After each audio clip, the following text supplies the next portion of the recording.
Vamos a ver algunas cosas que no deberías creerle a tu asesor o a tu profesor, ¿sí? Mira, no te digo que todo lo que te diga está mal, por supuesto que no. Hay muchas cosas que tu profesor o asesor de tesis tiene razón, pero hay algunos detalles que debes tener en cuenta, porque cada caso es distinto. Entonces tú debes entender y debes aprender cómo se hace una investigación para que tú puedas saber si lo que te dice tu profesor va por el camino correcto o de repente no se aplica para ti.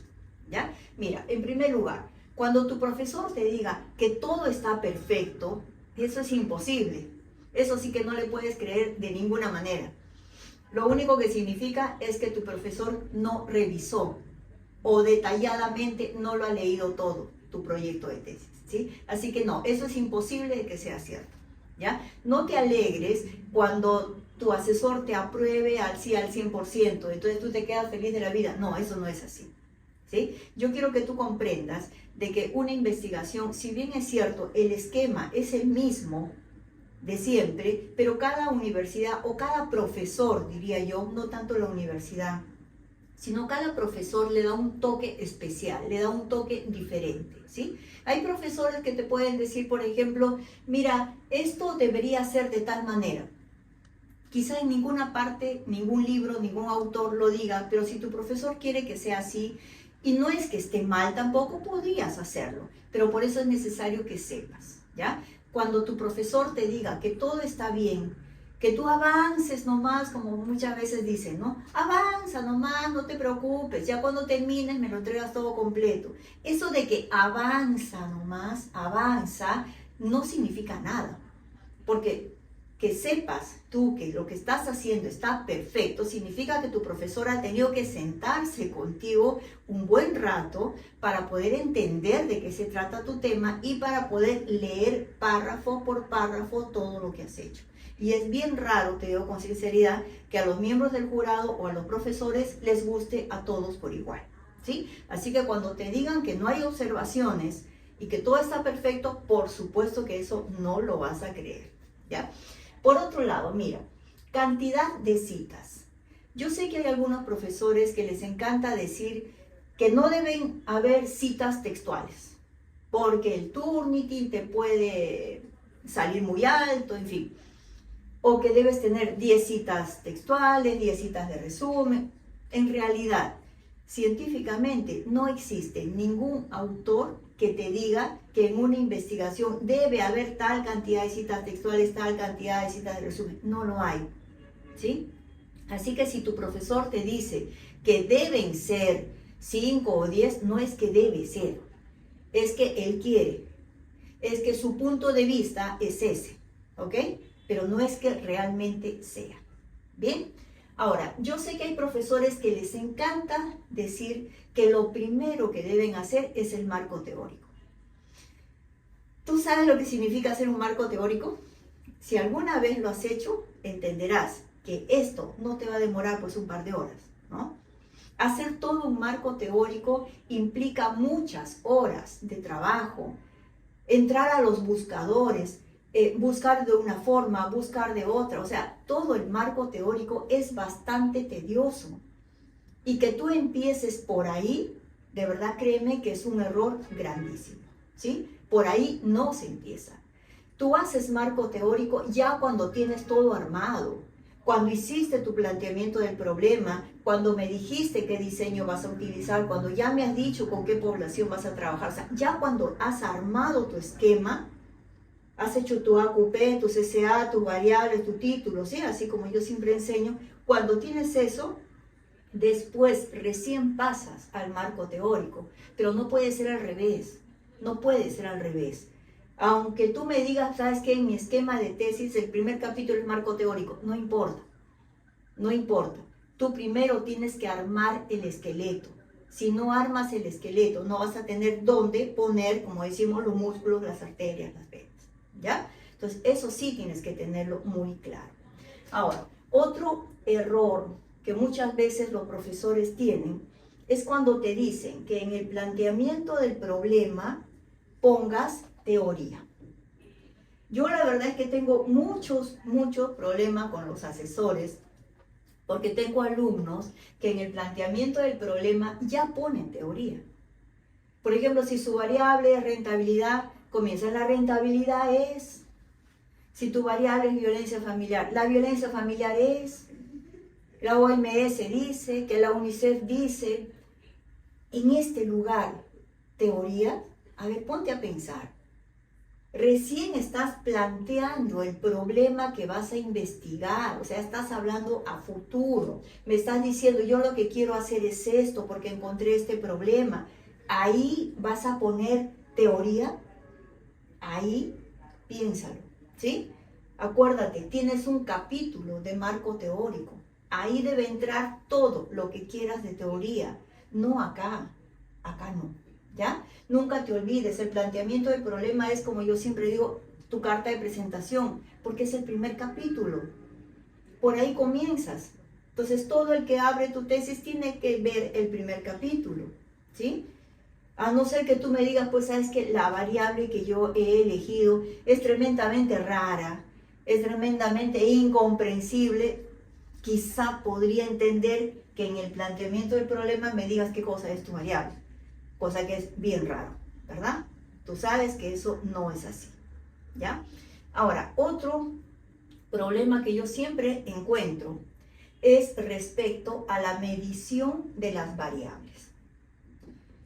Mira, si tú tienes una variable, o sea, quiero que me entiendas bien claro, si tienes una variable, tienes que saber con qué la vas a medir, ¿verdad? Yo voy a medir esta variable con un cuestionario, ya, muy bien. ¿Y tu otra variable con qué la vas a medir? La otra la voy a medir también con otro cuestionario. Perfecto. Entonces tú sabes que tienes dos variables y sabes muy bien con qué vas a medir cada una de ellas, ¿verdad? Pues muy bien. Pero ¿qué pasa con algunos profesores que te dicen que esa variable, o sea, cada una de ellas, no las miden por separado? ¿Y qué te dicen? Toma cuestionario, toma entrevista, haz una guía de observación, haz esto, haz aquello. O sea, haz, como quien dice, todo. Junta todo. Haz de todo. Y yo siempre les pregunto, ¿para qué? ¿Para qué? A ver, dime, tu grupo de alumnos, por ejemplo, tu grupo de muestra, digamos, supongamos que sean alumnos de un colegio. Ya, tú me dices, el problema de estos alumnos es su rendimiento académico bajo. Ya, ahora dime, ¿a quién tienes que tomar el cuestionario? A ver, por lógica, ¿no? Si este grupo de gente es el que tiene el problema, ¿a quién le debes medir la variable? Pues se supone que es a ellos, ¿no es cierto? Se supone que es a ellos. Pero ¿por qué metes a otros grupos? ¿Por qué ya mediste la variable con un cuestionario a este grupo de gente, ¿verdad? Ya mediste tu variable. Entonces, ¿por qué tienes que volverla a medir con otra cosa? ¿Por qué agarras otro grupo de gente y mides la misma variable con otra cosa, con una entrevista, con un cuestionario, con una guía de observación? Oye, yo tengo alumnos que están haciendo un trabajo sobre el rendimiento académico de los estudiantes y terminan haciendo una guía de observación del docente en el aula. A ver, dime, ¿por qué tendrías tú que meterte al aula a observar a los profesores cómo hacen su clase? Si ese no era tu problema, ¿no te acuerdas? Vuelve al problema del que partiste. Tú partiste de un problema, me dijiste que el problema era que los estudiantes tenían rendimiento académico bajo. Entonces, ¿por qué haces otras cosas? ¿Me estás entendiendo? Entonces, la medición de las variables es sumamente importante. Cada variable será medida con una sola forma. Con cuestionario, con entrevista, con lo que tú quieras, pero con una sola forma. ¿Ok? Y otra de las cosas que yo siempre suelo encontrar de error es que, por ejemplo, el marco teórico, si tú tienes dos variables, yo encuentro que lo abren, pero montón de subtítulos. Y yo digo, pero si tienes dos variables, ¿por qué abriste tu marco teórico en tantos subtítulos? ¿Por qué? No, el profesor me dijo que hable de esto, que hable de lo otro. Está bien, yo entiendo que tu profesor quiere que hables, que encuentres, que sea estudiado respecto a cada variable. Pero si tú tienes dos variables, ¿no te parece que solamente deberías haber abierto en dos, en A y en B, tu variable 1 y tu variable 2? ¿Por qué te abres tanto? De repente todos estos otros subtítulos tendrías que introducirlos dentro de cada variable, ¿no te parece? ¿Sí? pero no tienes por qué abrir tantos subtítulos, de ninguna manera. Acuérdate, el que lee el marco teórico tiene que entender de qué se trata tu estudio, qué es lo que ya se sabe, qué es lo que se conoce. Pero si tú me abres con tantos subtítulos, es bastante probable que uno se pierda. Muchos se pierden, ¿sí? Y por último, ya que estamos hablando del marco teórico, necesito que entiendas que también un error grande que suelo encontrar es que todo el marco teórico está lleno de citas. Todo el marco teórico está lleno de citas. Si el marco teórico tiene 30 páginas, pues en cada página no sé cuántas citas has puesto, pero todos son citas, citas, citas, citas. Y yo siempre digo, bueno, ¿y el que hace la tesis, en qué momento habla? ¿Me entiendes cuando digo en qué momento hablas? O sea, ¿en qué momento te expresas? ¿En qué momento opinas? El marco teórico no es pues solamente recopilo lo que dice el fulano, lo que dice el sultano. No es solamente eso, tú también tienes que opinar. Tú tienes que decir, por ejemplo, en la variable 1 hay un subtítulo que se llama definiciones. Yo he puesto 5 definiciones. Bueno, pues dime con cuál de ellas te quedas, con cuál autor te adhieres, cuál autor es el mejor desde tu punto de vista, cuál de los 5 autores habla algo que está más relacionado con tu tema. Pero opina, ¿sí? Tienes que opinar. Recuerda que si en la tesis no estás haciendo eso, cuando sustentes te lo van a preguntar. Y a última hora te vas a asustar, ¿verdad? Porque si tú me dices, oye, yo he puesto 10 definiciones, y cuando sustentes el profesor te dice, ¿y con cuál autor te quedas? Te vas a asustar, te vas a quedar en el aire, vas a intentar buscar a ver cuál autor. No, en ese momento ya es inútil. Entonces, desde el comienzo debes hacerlo, ¿ok? Mira, yo espero que los errores que suelen cometer algunos asesores lo entiendas, ¿sí? No siempre lo que te reclaman los profesores es que esté mal, no es así. Tú tienes que darte cuenta que hay errores que cometen los profesores, sí, por supuesto que sí. Quizá el más grande de todos ellos sea decirte que todo está bien. Y que tú avances nomás con toda confianza que al final, sí, al final cuando lo presentes, te va a dar una tremenda lista de observaciones que no vas a saber por dónde empezar, ¿sí?